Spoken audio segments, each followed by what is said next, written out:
The list of abusive behavior will be addressed individually.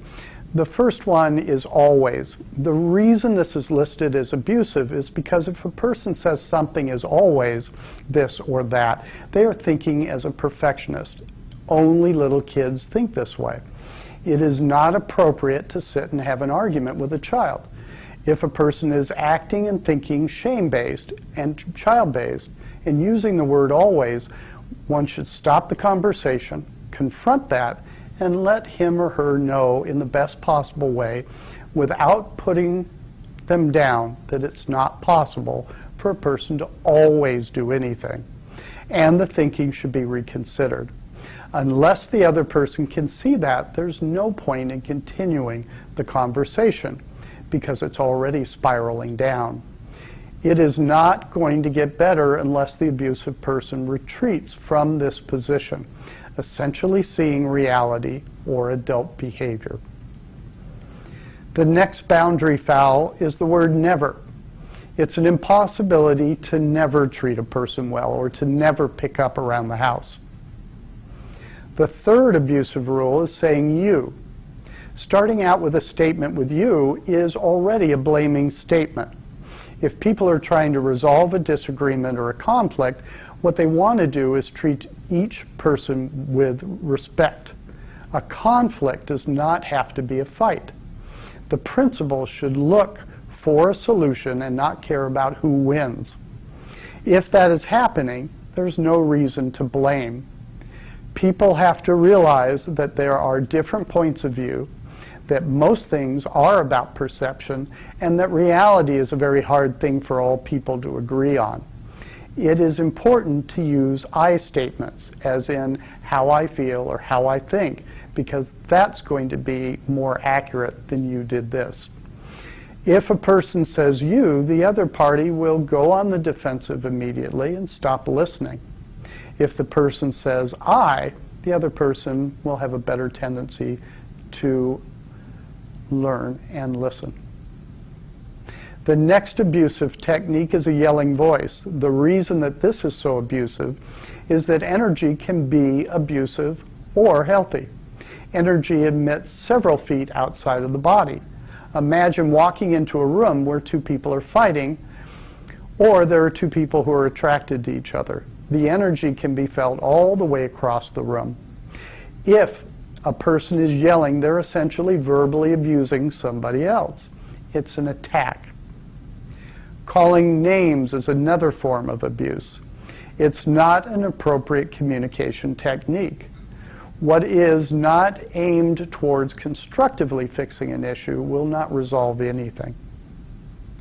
Cussing is usually unnecessary and is generally used as a manipulative ploy to try to put the other person on the defensive. If a person occasionally uses a curse but is not cussing at somebody, they might be able to get away with it. For the most part, though, it's unneeded. Bringing up the past is often a way to pin somebody down and try to put them in a one-down position that will hurt. An example of this would be a couple where one person has had an affair. If the other person forgives them, then the issue is supposed to be resolved. If it can be resolved, it is going to take some time for the trust to return. However, if at a much later time the couple is walking through a mall and the aggrieved person says, I bet you're attracted to that person is bringing up the past in a frivolous manner. What they're really saying is, look, I'm too dependent to leave you, so I'm just going to stay with you and beat the hell out of you for the rest of my existence. That is not getting over anything. Now, if the offending spouse has another affair and the person mentions the previous affair, that's an entirely different matter.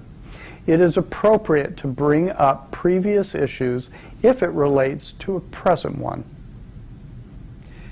Categorizing or comparing is a way to put somebody down. It's unnecessary and used as a tool in an ongoing power struggle. Not listening to another person's side is another abusive tactic. Communication is supposed to be a 50-50 street, with each person waiting until the other is finished speaking. The person is supposed to really want the other person to have a good point of view. If they do, the two will probably be able to resolve the matter much more quickly. It is not about winning, but about problem solving. Turning away or walking away is abandonment. Abandonment is an atrocious activity. It shames people. It makes them feel lousy. Sarcasm is a passive-aggressive ploy. It is an attempt to attack or retaliate, but with the ability to say, I didn't really mean it. As with all of these abusive rules, it treats the person with less than dignity. Laughing at another person is another foul in communication. Mocking another person is similar, but even more harmful, because one is taking on their characteristics in a demeaning way. Demanding to talk at inappropriate times is childlike and acting in a spoiled manner. If a person has a partner and they feel hurt by that partner, they have a right to ask that partner to talk. However, there's nothing in the world that says they have to talk.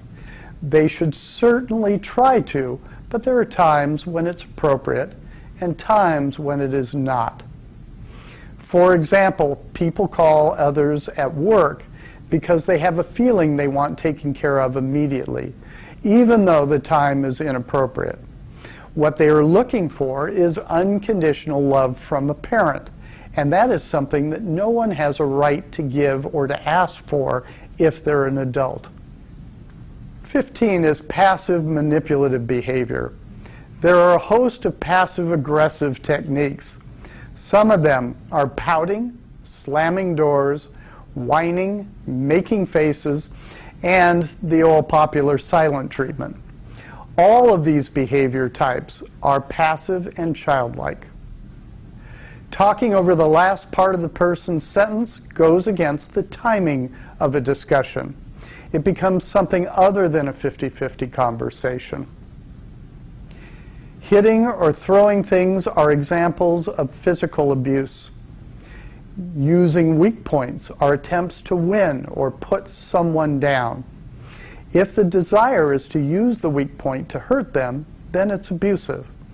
If a person is saying something that is true and their reason for doing it is to discuss a problem and not to defend, then that is entirely different. Lecturing is a type of communication that often occurs with a boss or a spouse, as if somehow it's okay to treat somebody like a kid. It is always abusive. Interrogating is acting manipulatively. The person knows what they're upset about, but instead of saying it directly, they ask 20 questions to try to pin the person down like a lawyer does, and then to entrap them. It's a one-up power play. Monopolizing the conversation violates the flow of communication. It's a boundary invasion. Asking inappropriate questions is also over the person's boundaries, and that includes love relationships. There is some information that a person doesn't necessarily get to know about another person just because they're lovers. Getting mad at one thing, but talking about another is a very indirect form of communication and happens quite frequently. The person is afraid to talk about the real issue, so they punish the other person by talking about another unrelated issue. It's indirect, it's not helpful, and it does not help turn a conflict into resolution. Threatening statements or behavior are an aggressive act. Blackmail is also a manipulative ploy. An ultimatum has at its purpose an attempt to scare the person enough to have them do what the other person wants. That is different than somebody coming up with a bottom line statement. In other words, if a person says to their partner, I can't be around this kind of drinking, and in their mind they are leaving, that's a bottom line statement, and that is okay. If they're using that as a ploy to get the drinker to change, then it's a foul. Attempting to guilt trip or shame instead of talking about how the person feels and what they think is going on is another foul. Moving across physical boundaries with gestures or movements, facial expressions, and tone of voice can be abusive. Threatening physical gestures or movements are a form of physical abuse. Taking the other's inventory is another foul. This is a 12-step term from Alcoholics Anonymous that basically means pointing out all of the person's character flaws so that they'll win the argument, rather than saying what they feel about what's happening in the relationship. An example of conditional love is "I'll marry you if you." That's manipulation, plain and simple. Acting in a condescending manner is a one-up, one-down position. And again, there's no way that one is looking for a solution if they're acting that way. The person is looking to draw blood. If the person who has been abused doesn't stop any of these fouls, they are really saying, "I am unworthy, go ahead and abuse me." Appropriate boundaries are not being taken care of, and if a person doesn't take care of boundaries, they can't feel good about themselves. Breaking confidences is another abusive tactic. Concerns shared between two people should remain between them. Confidences should not be shared even if a person thinks that it wouldn't matter. One of the hallmarks of dysfunctional families is third-party communication and alliances, and it gets crazy because a person never knows who's telling the truth.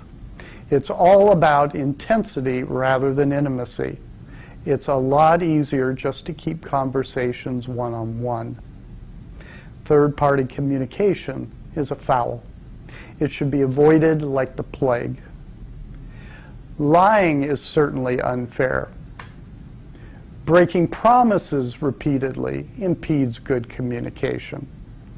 Not being supportive emotionally is also abusive. Be careful with this, though. It doesn't mean a person should always get what they want. It means that if a person is going to be involved in a relationship, they should act in an emotional and not in a withholding manner in general. This does not mean a person gets what they want when they want it. Acting critical, calling names, bringing up the past to hurt someone are all abusive. Neglecting the other's needs deliberately is another example of childlike fighting. Pushing buttons on purpose is another abusive technique. Making fun or treating someone like a child or a parent is equally abusive. Treating them as an inferior or superior doesn't allow for the full individuality of the person. That person is treating the individual as a role more than a person. It is not respectful. Ignores or doesn't listen to the other's opinion makes true communication impossible as well.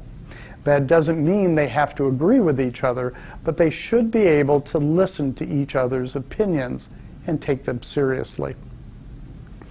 Being disrespectful or rude in any way, such as reading the newspaper when someone is talking, is abusive. Not taking no for an answer and continuing to step over someone's boundaries is also impolite. Acting pushy is another example of not respecting another person and their rights. Someone who gives advice not asked for has no real sense of individual boundaries.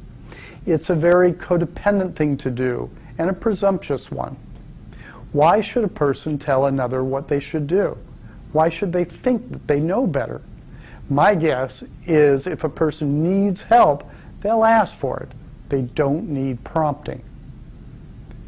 Acting in a demanding way, being judgmental, trying to fix or save, being manipulative or blaming, all are actions that essentially do not treat the other person as a respectful individual adult. Shotgun blasting is not staying on one subject long enough to resolve it and hitting on as many weak points as that person can muster. That is not done with the purpose of resolving anything. Physical abuse or sexual abuse of any kind is not to be tolerated. This includes sexualization, which is basically talking about sexual issues in an inappropriate way, telling sexual jokes to people who are underage, or treating someone in too familiar a manner. There should be an appropriate sense of ebb and flow to a conversation, though people don't often have it. They also quite often have a poor idea of territorial boundaries. I once had a friend who was very tall, about 6'7", and he would stand only a couple of inches away.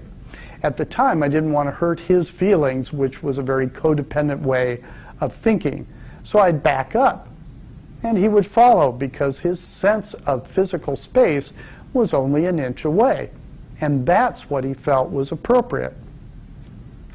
He wasn't doing something deliberately mean. He just wasn't aware of doing it at all. Strings attached to gifts is another foul. Gifts are simply gifts. They are not barter. If it is barter the person wants, they should let the other person know what the contract is. Withholding behavior is usually a technique just to get back at the other person for some perceived wrong. If someone doesn't want to do something, that's fine. If a person does not want to do it in order to retaliate, that is not. Inappropriate secrets or threats are also abusive. There shouldn't be any kind of threats, and usually secrets are unnecessary. This is different than a person minding their own business. Telling secrets is usually a hostile act against another person. Excessive teasing is a passive-aggressive form of abuse. A person winds up hurting someone and then denies that it ever happened, or claims that the intent was pure. In conclusion, good communication is about treating the other person with dignity and trying to resolve situations amicably. This is most often done by appropriate compromise and negotiation, so that each person is satisfied by the result. There is simply no place for abuse.